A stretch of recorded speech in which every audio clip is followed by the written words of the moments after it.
حضرت عبداللہ بن عباس رضی اللہ تعالیٰ عنہ یا حضرت فضل بن عباس رضی اللہ تعالیٰ عنہ، ان سے حضور نے کہا کہ مجھے کنکر لا کے دیں۔ حضور نے رمی فرمانی تھی تو یہ کنکر اٹھا لائے، تو وہ نہ چھوٹے تھے اور نہ ہی وہ بڑے تھے، مناسب مقدار پر وہ کنکر تھے جس طرح کھجور کی گٹھلی ہوتی ہے۔ تو آقا کریم علیہ السلام نے ان کنکروں کو ہاتھ میں لیا اور حضور نے ارشاد فرمایا یا ایھا الناس ایاکم والغلو فی الدین فانہ اہلک من کان قبلکم الغلو فی الدین۔ فرمایا کہ غلو فی الدین سے بچو، تم میں سے جو پچھلی امتیں پچھلے لوگ ہلاک ہوئے ہیں وہ دین میں غلو سے ہلاک ہوئے ہیں۔ تو گویا حضور نے ان کنکروں کی تحسین فرمائی کہ یہ اسی مقدار کے ہیں جو مقدار مطلوب ہے، نہ تو اتنے چھوٹے کنکر کہ جو کنکر ہی نہ لگے اور وہ مقصدی رمی کا پورا نہ ہو، اس سے بھی منع کر دیا گیا، اور نہ یہ ہے کہ کوئی پتھر اٹھا لائے اور وہ پتھر مارنا شروع کر دے تو وہ پھر سنگ ریزے نہیں ہوں گے، وہ سنگ ہوں گے، وہ پتھر ہوں گے۔ تو یہ درمیانی ہے، تو حضور نے اس کی تحسین فرمائی۔ کوئی کہے کہ مجھے بہت غصہ ہے ان پر، شیاطین پر، اور وہ پتھر مارنا شروع کر دے، جس طرح وہاں کچھ لوگ جوتے اٹھا کے مارنا شروع کر دیتے ہیں اور کچھ لوگ ان کی ویڈیو بنا رہے ہوتے ہیں اور بڑے خوش ہو رہے ہوتے ہیں، حالانکہ یہ تجاوز ہوتا ہے شریعت سے، یہ غلو فی الدین ہے۔ جب حضور نے کنکر مارنے کی تلقین کی ہے تو آپ کو شیطان پر غصہ زیادہ ہے آمنہ کے لال سے؟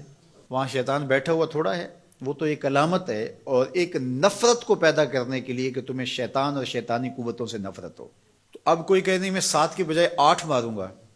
تو وہ غلو ہوگا، وہ کہ جی میرا غصہ زیادہ ابھی ٹھنڈا نہیں ہوا، 7 کنکر مار کے بھی میرا غصہ ٹھنڈا نہیں ہوا، تو وہ کہ میں 8 کنکر مارنا چاہتا ہوں، تو یہ غلو فی الدین ہوگا۔ اور اگر کوئی کہے کہ میں نے اتنے زور سے مارے ہیں کہ 6 ہی کافی ہیں، تو یہ بھی تفریط ہوگی۔ تو نہ 8 مارے جا سکتے ہیں، نہ 6 مارے جا سکتے ہیں، اور نہ ہی کنکروں کے علاوہ جوتے مارے جا سکتے ہیں، اور نہ اس سائز سے بڑے جو ہے وہ پتھروں کی شکل کے اندر آپ سنگ باری کرنے لگ جائیں۔ کوئی بندہ کہتا ہے میرا بڑا ذوق آ گیا تو میں ظہر کی 4 فرض کی بجائے 5 پڑھ لیتا ہوں، تو نہیں پڑھ سکتا۔ کوئی کہے کہ وقت بہت تنگ ہے چلو میں 3 پڑھ لیتا ہوں، تو نہیں پڑھ سکتا۔ جو شریعت نے حد متعین کی ہے اس سے دائیں بائیں نہیں ہوا جا سکتا، تو غلو نہیں کیا جا سکتا۔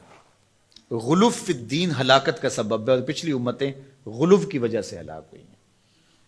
تو اس لیے ہمیں عبادات کے اندر، ہمیں معاملات کے اندر، ہمیں رویوں میں، ہمیں دین کے سارے امور کے اندر جو معتدل راستہ ہے اس راستے پہ گامزن ہونے کی تلقین کی گئی، اور ہمیں آسانی اور سہولت کے راستے کو اختیار کرنے کی تلقین فرمائی گئی۔ اللہ کے محبوب علیہ السلام 2 امور میں جو آسان امر ہوتا اس کو اختیار فرماتے ہیں، حالانکہ حضور اگر مشکل اختیار کرنا چاہتے تو کر سکتے تھے، اور اللہ نے حضور کو بہت زیادہ توانائی اور طاقت عطا فرمائی تھی، لیکن حضور کی مثال باقیوں کے لیے تھی۔ اس لیے آقا کریم علیہ الصلوۃ والسلام بہت سارے امور جو ہیں وہ حضور نے ہمارے سامنے ان کی وہ شکلیں واضح کر کے رکھی تاکہ لوگ کسی مغالطے میں مبتلا نہ ہوں، بلکہ اپنی امت کو حضور نے جو تلقین ارشاد فرمائی وہ یہی تھی۔ ارشاد فرمایا، حضرت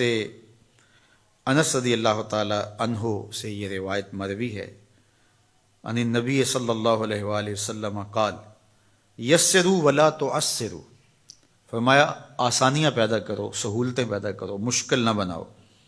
وبشروا ولا تنفروا، بشارت دو، لوگوں کو دین سے متنفر نہ کر دینا، لوگوں کو دور نہ کر دینا دین سے۔